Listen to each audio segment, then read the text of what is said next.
Hey, salut à tous! On se retrouve aujourd'hui pour une nouvelle vidéo présentation et essai. Regardez un petit peu le jouet qui est à côté de moi. Beaucoup ont dû le voir passer sur internet. Il s'agit de l'Omega, une des machines de 50 Factory. Alors il s'agit d'une mobilette série limitée, une mobilette anniversaire, d'accord, qui est sur une base de Peugeot 103 et qui a été remis au goût du jour en 2022, voilà, pour fêter le lancement d'une marque mythique qui était Omega dans les années 90. Et je vais commencer par vous faire un tour général sur cette machine. Au niveau de la couleur, d'accord, on est sur les couleurs de la marque. Au niveau de la machine en elle-même, l'arrière a été légèrement modifié pour avoir un petit style un petit peu plus course, un peu plus racing. À l'avant, une fourche EBR a été installée et on retrouve à l'arrière forcément des amortisseurs Revo de chez Omega. Fourche EBR équipée ici sur l'avant d'un frein à disque et l'ensemble monté sur des pneus mythiques que sont les M29S. Et on va s'intéresser maintenant à son moteur. On est sur un bas moteur Polini. Le vilebrequin est un petit cône renforcé de Peugeot 103 SP MVL de la marque Omega Revo. Dessus, un cylindre piston en diamètre 40, 6 transferts de Peugeot 103, bien sûr.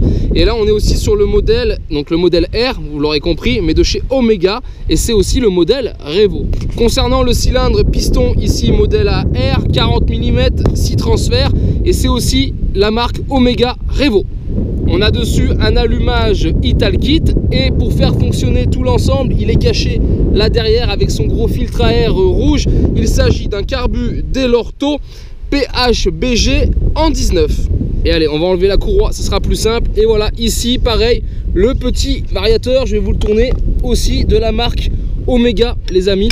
Donc voilà, je vous avoue que j'ai hâte de faire tourner tout ça et de l'essayer, voir un petit peu ce que ça donne.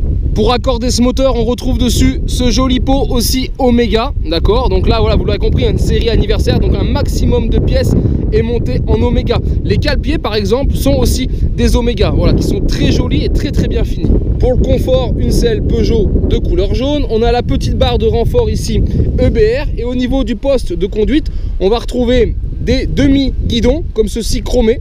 Guidon bracelet standard, d'accord, ça peut aller sur n'importe quelle machine, c'est adaptable. On a des poignées complètes en métal Targa, hein, le modèle Lucito, noir ici. Accordé pareil avec deux poignées Racing jaune. Le mètre cylindre qui va bien sur la poignée. Une durite aviation, c'est toujours meilleur qu'une durite plastique, ça évite le dilatement quand on vient freiner, d'accord. Donc on garde la puissance de freinage. Ici l'étrier, lui c'est un étrier 50 gris les amis. On va parler un peu des prix, je vais vous donner. Ça par exemple c'est une pièce que vous allez trouver pour 37 €. Vous le comprendrez, hein, toutes les pièces qu'on voit ici sont des pièces qu'on peut trouver sur le site 50 Factory. Et voilà, je peux vous donner quelques idées. Et par exemple la selle ça vaut 39 €. Si je prends la fourche EBR noire comme ça hydraulique, ça vaut 370 €. Le pack pneu M29, faut compter en gros 80 €. Je vous arrondis les prix. Les amortisseurs c'est 80 €. Les poignées c'est 39 €. Ici par exemple les guidons, faut compter une trentaine d'euros. Les poignées vous comptez en gros 40 €. L'embout de poignée, on va dire, voilà, ce qui vient ici là vous allez compter on va dire 9 €. Voilà, c'est un ensemble, voilà, tout se trouve sur leur site, c'est pas forcément excessif. J'ai pas fait le calcul, il faudrait voir combien ça représente au total, j'essaierai de vous le faire. Je vais vous faire le petit calcul après hors caméra, mais voilà, l'ensemble est vraiment réussi, ça fait vraiment une très belle machine. Si des pièces qui vont forcément vous intéresser, hein, si on prend l'allumage ici, vous comptez 270 €, et le cylindre, vous allez compter 150 €. Si on prend les carters bas moteur qui sont Polini, vous comptez 280 €. Qu'est-ce qu'il y a? Il y avait le vilebrequin, je vous ai dit petit cône, vous comptez 130 €. Donc voilà, ça peut vite chiffrer, hein, un carbu comme ça des Lorto en PHB 19, ça vaut en gros 100 €. Donc voilà, il y a quand même quelques belles pièces. Si on prend le pot par exemple, lui le pot est vraiment bien réussi. Je sais qu'il y a eu des problèmes sur une première génération, la nouvelle génération a été renforcée, donc normalement on ne devrait plus avoir de problème sur ces pots. Ça c'est un pot que vous sortez de mémoire à 150 €, je crois, 149 pour être précis. Et si on compte l'ensemble des pièces neuves, hormis le cadre et le bras oscillant, d'accord, et ni même les jantes, ok, on va parler que du reste. On est sur une machine qui revient prix public à 2200 € pour vous donner une idée. Voilà un petit peu le coût de cette machine. En tout cas, le résultat, il est là et maintenant j'ai hâte de voir les performances et de l'essayer sur route. Et voilà les amis, on se retrouve au guidon de l'Omega. Je vous prends en caméra ventrale, d'accord, ce sera beaucoup plus simple pour filmer. Et donc là, je peux pas vous la faire tourner à l'arrêt, on est en prise directe. Donc on va la démarrer et directement partir.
Et voilà, petite pause à l'ombre. Alors ça marche plutôt pas mal les amis, hein. J'ai pas mis l'enregistreur pour prendre des données.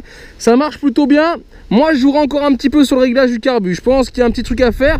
Puis après j'ai remarqué c'est que je suis surtout en réserve. Donc j'ai dû enquiller la réserve. J'ai l'essence qui arrive pas forcément très bien en fonction des virages.